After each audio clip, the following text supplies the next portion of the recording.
Saya Muhammad Syukri Haris. Ya, saya.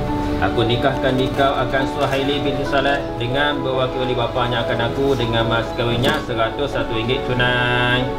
Aku terima nikah Suhaili binti Saleh dengan mas kahwin RM101 tunai. Barakallah. Bersungguh nampak.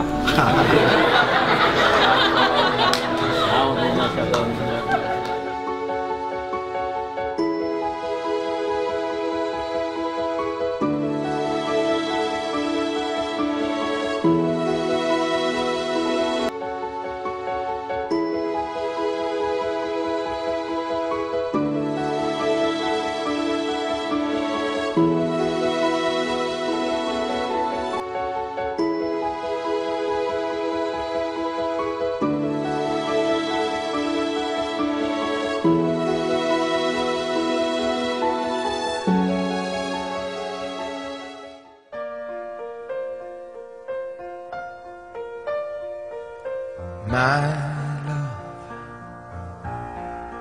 there's only you in my life, the only thing that's right. My first love, I take your every step I make. And I want to share all my love with you.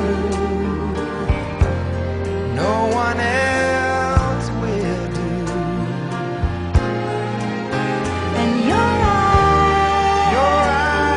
eyes, they tell me how much you care.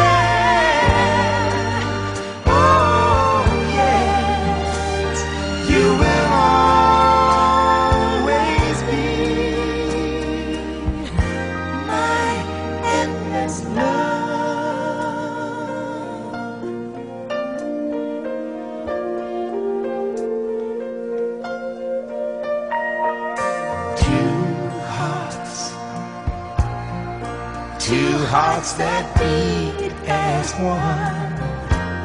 Our lives have just begun.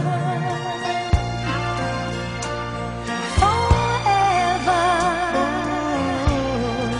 I'll hold you close in my arms. I can't resist your charms.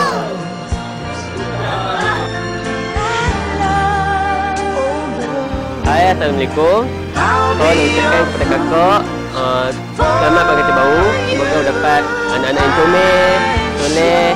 Kalau gaduh tu janganlah gaduh tu sangat, sebab kalau gaduh tu semuanya ada masalah dan semua itu adalah ujian daripada Allah SWT. Okay, semoga hubungan kakak dengan Syukri Islam tu semoga kekal selamanya. Semoga suci juga. Assalamualaikum. Pengantin baru kat kakak dengan Syukri Haris. Bahagia sihat selalu dan Abang Haris untuk YouTube dia my sister ni Elly pun jaga rahsia elok please. Semoga kekal hingga ke jannah, dapat bayi yang comel-comel, yang solehah. Lepas tu tempurilah kehidupan rumah tangga dengan penuh kesabaran. Okay, kami mengucapkan selamat pengantin baru.